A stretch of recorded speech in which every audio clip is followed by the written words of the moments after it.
Are we ready? Yeah? You're good. All right, good afternoon and welcome to this meeting of the West Haymarket JPA for April 2020. I am Mayor Lyrian Gaylor Baird. In this time of the COVID-19 pandemic, in an effort to provide social distancing and to follow recommendations to stay home as much as possible, my fellow JPA board members, Tim Clare, University of Nebraska Regent, and Tammy Ward, Lincoln City Council member. I can't hear a thing. My mic is on. All right. Can you hear me now, Regent Clare? Jamie Wentz, can you see if the microphone hear feed anything, is Tammy? working for the Zoom No. call? No, Mayor, we did not hear you. Okay. No. You're muted. You're muted right now. We're Yeah. working on it, sorry. We're having some audio issues in the control room. I know.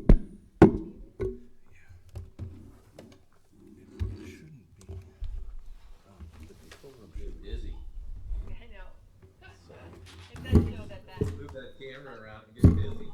Where'd it go? All right. There we go. Yeah. Can you hear me now? Yeah, it shows muted.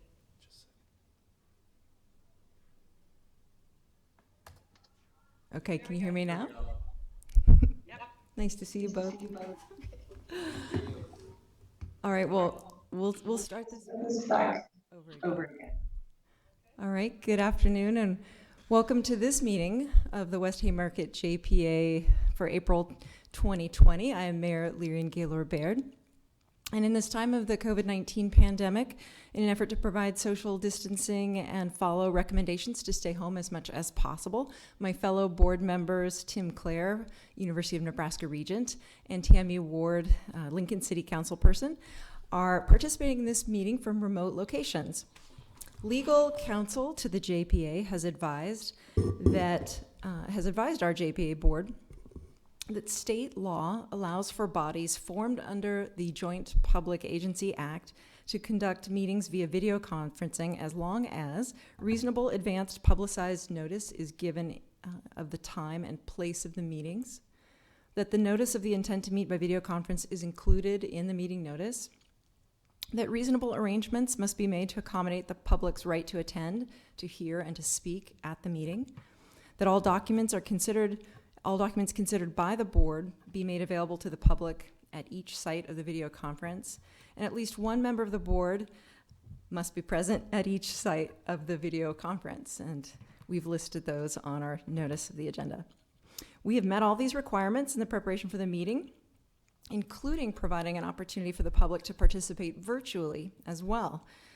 With that, I want to call this meeting to order and again acknowledge that Councilman Ward and Regent Clare are here virtually, and that the public meeting that we're about to start is subject to the Open Meetings Act, a copy of which is located in the back of the chamber. As for the order of business, the clerk will read each item on the agenda and staff will come forward to present. Public comment will be taken.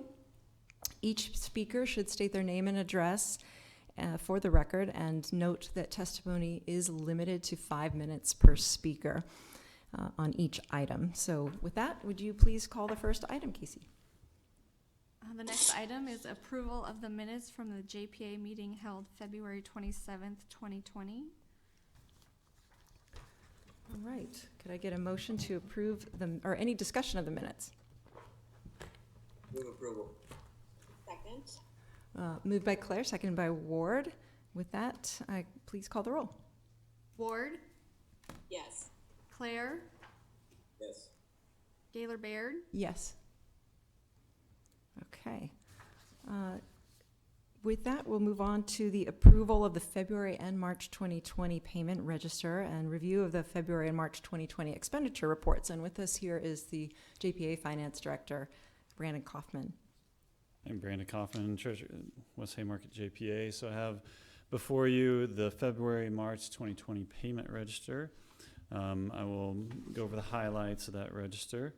So February 2020 had a total of $442,008.21 in operating expenditures. including in those highlights for the payment were $76,500 for payment of streetscape work associated with the Olson Building project. We had arena repair and maintenance of $26,046.76. We had parking management costs for the 3 decks of $98,621.61. We had a DEC payment of $224,677, of which 31% is paid by the JPA, which is about $69,000. And then 69% is billed back to the customers within the footprint of the West Haymarket JPA. And then we had a PC Sports payment of $4,606.50 for project management.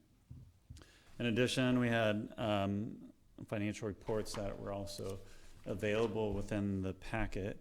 There's a statement of revenues, expenditures, and fund balance for the West Haymarket JPA as of February 29th, 2020. So through that date, we had total revenues of $17.8 million, expenditures of $21.9 million for a deficit of $4.1 million, and an ending balance of $40.5 million. S&G for Pinnacle Bank Arena also submitted a report for January 31st, 2020. They had revenues of $1.8 million, expenditures of $2.2 million for a net deficit of $414,000, and then they had an ending balance of $468,000 for the retained earnings that they had for at the end of January. In addition, the March 2020, if there's not any questions on the February payment register. Are there any questions on the February payment register? All right, go ahead and proceed, Okay. Brandon. For March 2020, operating expenditures, $789,109.99. We had the second quarter billing for staff support for the West Haymarket JPA of $100,377. Arena repair and maintenance of $25,069.55. We had the third quarter payment for the IMG sponsorship that we send back to Pinnacle Bank Arena of $281,540. We had the third quarter operating increment of $150,000 that we paid to Pinnacle Bank Arena. We had DEC payments of $219,270, of which 31% is paid by the JPA, about $68,000, and 69% is then billed back to the customers of $151,000. And we had a payment to PC Sports for $4,735. In addition, the statement of revenues, expenditures, and fund balance for the West Haymarket JPA as of March 31st is included in the packet. You had revenues of $21.4 million, expenditures of $22.9 million for a deficit year-to-date of $1.5 million, and an ending balance of $43.2 million. Okay, any questions on those? It looks like Regent Claire has a question. If you want to unmute Regent Claire. Thank you. You bet. Couldn't hear the last part of what Brandon was saying. You could say it again. Sorry, we're having some technical difficulties with the audio. Try again. Okay. So I think that was in regards to the statement of revenues, expenditures, and fund balances. For the West Haymarket JPA, we had revenues of $21.4 million, expenditures of $22.9 million, for a deficit of $1.5 million, and an ending fund balance of $43.2 million. Okay, any questions on that report?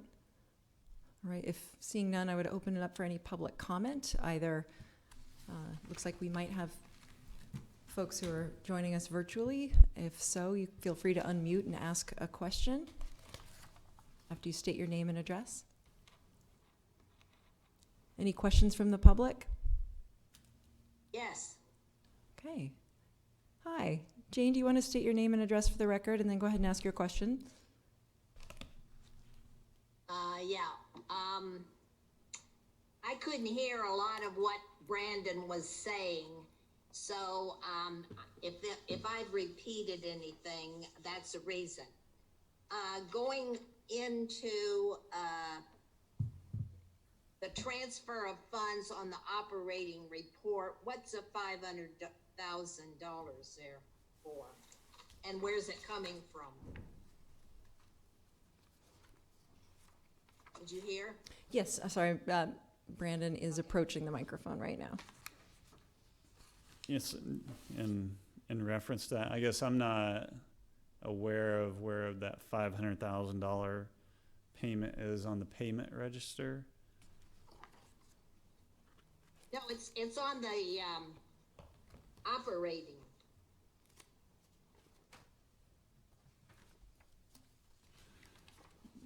Jane, are you looking at the operating expenditure report?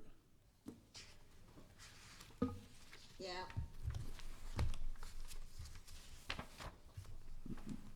The page number is in the upper right-hand corner. Could you tell me what page you are on? Oh, okay. To mark it, does that make it easier for you? I believe I found, so the $500,000, it looks like on page 2 of the operating expenditure report for a transfer of funds. That is a $500,000 payment that's budgeted as a transfer to the Park Foundation in regards to the closing cost that was settled for Block 5 and the development of that land. That payment has not been made yet. It's budgeted. That payment will likely come out of the April payment register. Okay. Going to the Pinnacle, have you done the Pinnacle Bank Arena income statement? We did the Pinnacle Bank Arena income statement for January 31st. 2020. Right, okay. Have you done all of them or just, that one? We have that one at this point in time associated with the current payment registers. I didn't get that. I can- Anyway, it looks like other event income, which, over the 3 months, actually not the, direct event income, that the issue is other event income is, or ancillary income is carrying the rest of the arena, right?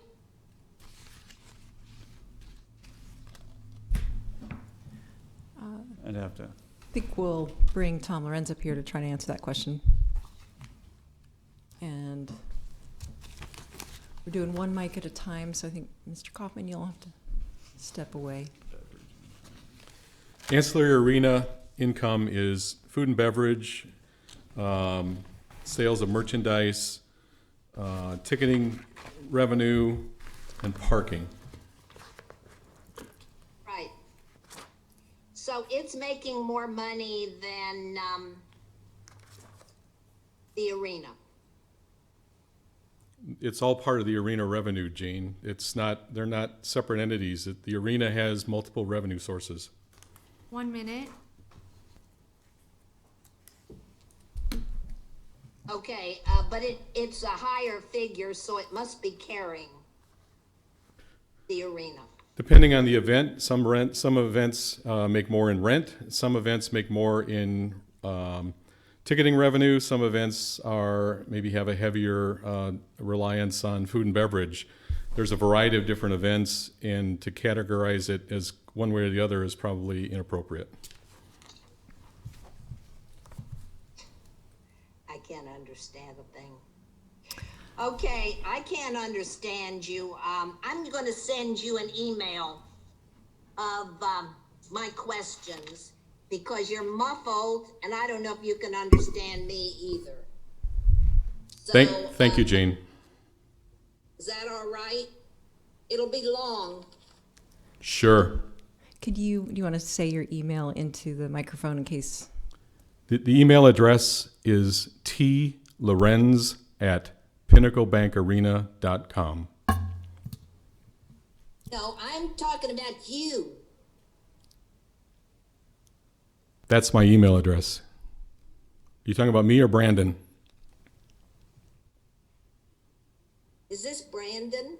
Oh, this is Tom Lorenz who's speaking and addressing your question. If you'd like to email our finance director, I think you have that email address already. So your email will be welcome. Okay, yeah. Okay. Okay. All right. Thank you. All right. Is there any further public comment on these items? All right. Any further discussion amongst our members? It looks like Regent Claire. This is not in regards to the reports necessarily, this is just in regards to some of the just general finance issues. Brandon, are you gonna present more, are you gonna, what is the plan? I can answer questions in regards to the general finance issues, if you have them. Yeah, I just was curious, obviously arena events are down, so income's down. And I was just wanting to know where we sit relative to the, where we had budgeted to be at this point in time. You always give a report that says our occupation tax was where we thought it was going to be in, like last time it was like 2032. So I just was curious where that is and where, because of the shortfall this month and the anticipated shortfall in the months coming up, where that is. I think my guess is it's going to be lower, obviously, but we've done a great job managing our funds and being prudent with the investments, and that put us in a position that we can ride out this negative situation, pandemic that's impacting, among other things, the use of the arena. So I was just curious where we sit financially. Okay. Thank you, Regent Claire. So as of March 31st, occupation taxes were up 5.83%. So that's ahead of projections, which we typically forecast 2% increase. That is over the original projections of 27% over the original projections, which corresponds with the year 2032. I think they can hear me. Okay. Now, for upcoming revenues, obviously, the impacts that we're going to have are going to be to occupation taxes because of the collections on restaurants, hotels, and car rentals. In addition, we're going to see probably significant losses to parking revenues for the 3 garage decks that the JPA has and that the city manages. And premium seat revenues have a potential decline, especially with upcoming renewals. Interest earnings based off of the treasury rates falling dramatically, we're going to see decreases there. And then, as you noted, Pinnacle Bank Arena, with no events currently occurring, we still have some scheduled for August, but it's yet to be determined, I think, whether those proceed or not. So, yeah, we're going to have significant period of time where we have no events scheduled at the arena.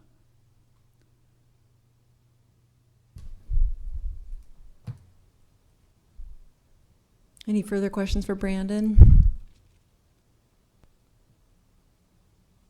Oh, we can't hear you, Tim. Oh, maybe here. There we go. Sorry, can you start over, Tim? We've got you turned up now. It's too early to tell what the overall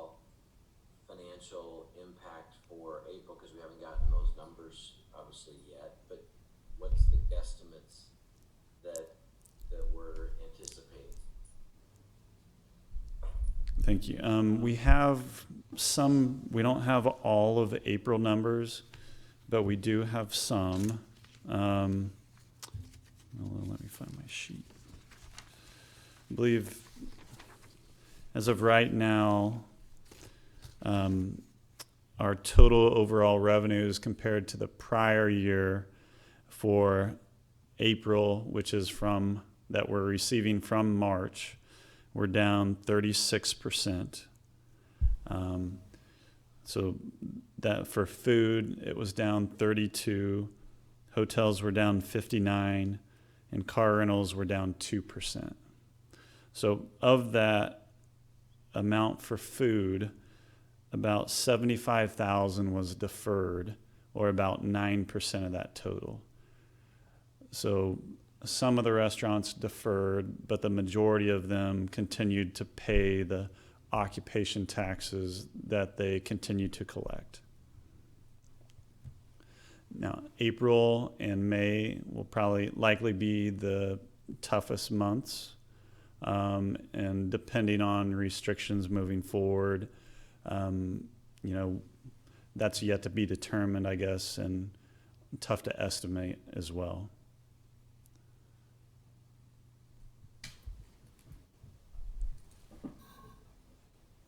Sorry. Oh, he's muted. Sorry, there we go. Go ahead. I just think that's important that we keep not only this board, but also the public informed as to where this sits. I think we have it's certainly through no fault of anyone's, but I think we have the opportunity. We have a duty to make sure that we're being transparent with our receipts and I'm not suggesting we aren't, but I think that's really important that we do this during these tough economic times right now. Absolutely. Any further discussion? Seeing none, I would entertain a proposal to approve the February and March 2020 payment register.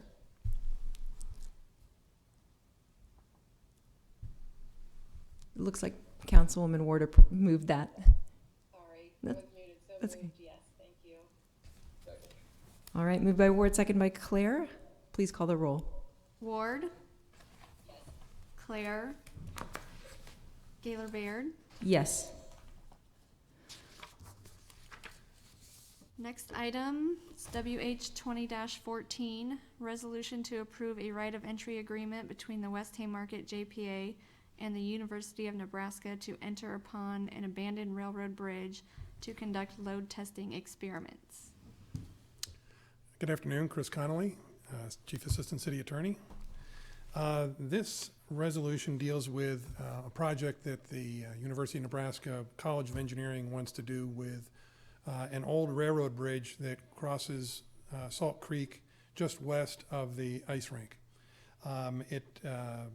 There are no tracks leading up to it on either side.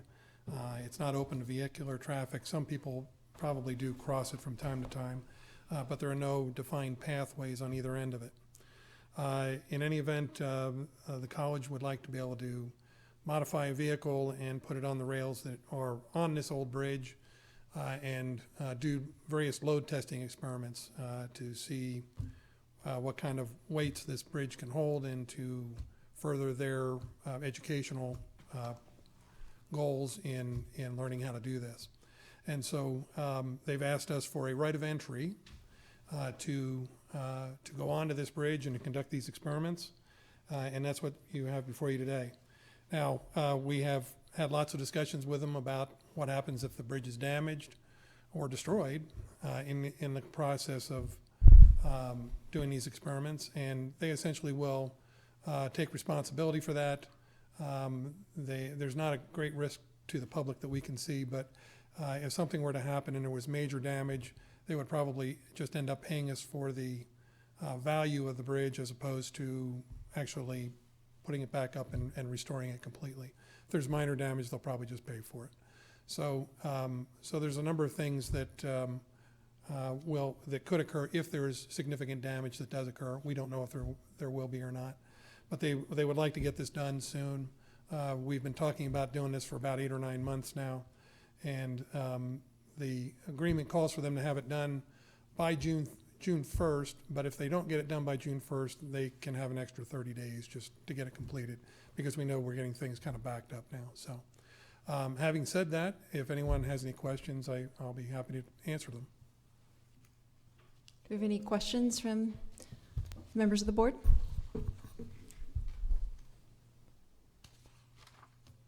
Talked about, the indemnification issue, and then we've also talked about in the, before and after the load testing project is completed, and keeping, this is somewhat of an attractive nuisance, so keeping it somewhat blocked off so that we wouldn't have a trespasser, for example, or somebody getting on. Have those issues been addressed? Those are not addressed in this agreement, but it is something, Mr. Clare, that you and I have discussed, and I also spoke about it with Ms. Ward, that after this testing is done, we will bring proposals to the board to make the bridge safe, to maybe put up bollards or fencing or something like that to keep pedestrian traffic off of it. There have been no incidents, and like I said, we think some people probably have used it, but at this time there really isn't any place to go by going over this bridge. And so we may as well make it safe. We don't see the need to take it down, so we'll assume for the moment that there's no damage to the bridge. We may as well leave it up in case that there are places to go later on. We would already have a structure in place to allow for that. So that would be our recommendation after these experiments are done. Okay, any further discussion? Would anyone from the public like to comment on this item? Seeing. Exactly. Oh. Go ahead, Jane. If you could state your name. Jane Kinsey with Watchdogs of Lincoln Government. Exactly where is this? It is just west of the ice rink, if you're familiar with where the ice rink is at. Actually down in the Haymarket then, is that it? It is part of the property that the West Haymarket Joint Public Agency owns. It's not on Canopy Street or in the heart of the West Haymarket area, but it is on property that is owned by the JPA. And it looks like a bridge? It is a bridge. Okay. There are 2 bridges over in that part of town. One of them is still an active railroad bridge, used by Union Pacific, I believe it is. And then this bridge, which is a little bit further north, a few hundred yards north of the active railroad bridge. And like I said, just west of the ice rink. And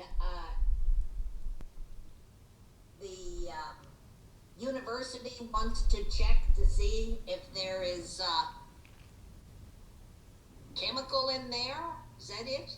No, they want to do load testing experiments. These are engineering students, and this is part of what they do in their course of study, is to do various experiments and research on methods and test results. And they've asked if they can use this old bridge that isn't being used for their experiments. So it's really an educational thing that the university wants to do? That's correct. And they will provide us a copy of the report once it's done. Otherwise, it wouldn't be done at all? Correct. Okay, would anyone else like to comment on this item? All right.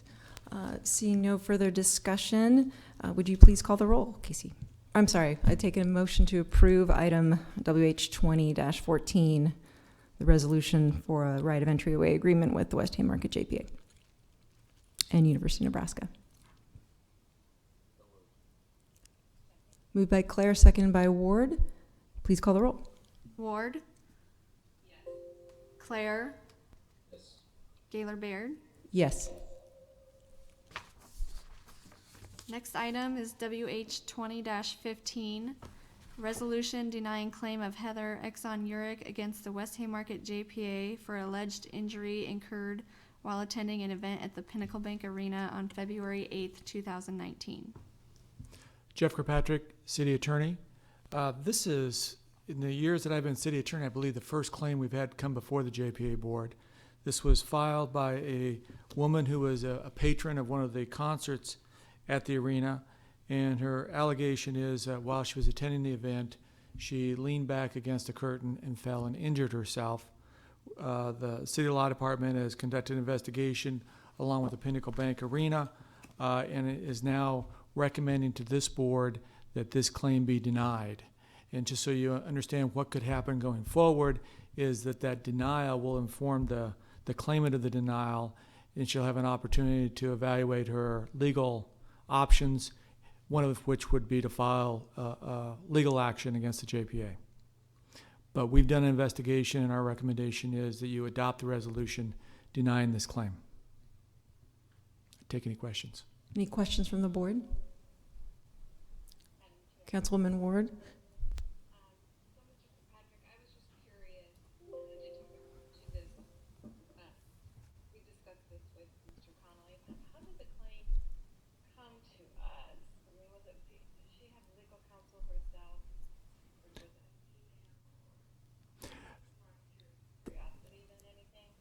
Just in case people can't hear, the question was, how did the claim come to us? Was there representation or an email?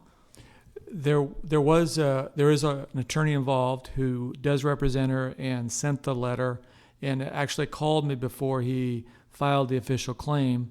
He did also file a claim with the City of Lincoln because it's a municipal auditorium, and so to fully protect his client's rights to the extent he could, he's filed claims with both the city and now with the JPA. And this is one of the claims that the City Council has already denied at this point. Okay, thank you. Welcome. Any further questions for staff? All right. Thank you. Would anyone like to comment on this item? Is there anyone here to speak to this item, either via Zoom or in person? What exactly was it for the first part? City Attorney's coming back up to answer your question, Jane. The claim is that the claimant, attended a concert at the arena, leaned back against a curtain that was, apparently she thought the curtain was in front of a wall, but the curtain was just a curtain. So when she leaned back against it, she fell down and is claiming that she was injured because of the fall. I get it now. Okay. All right. If there are no further questions or comments, I would entertain a motion on this item. So moved. Moved by Ward, second by Claire. Please call the roll. Ward, Yes. Claire, Yes. Gaylor Baird. Yes.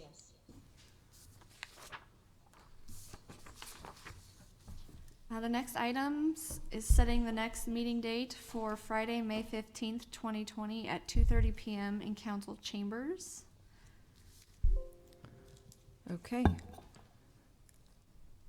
So we will see you all on May 15th then. And with that, I would entertain a motion to adjourn this meeting of the West Haymarket JPA. So moved. Moved by Ward, seconded by Claire. Please call the roll. Ward, Yes. Claire, Yes. Gaylor Baird. Yes.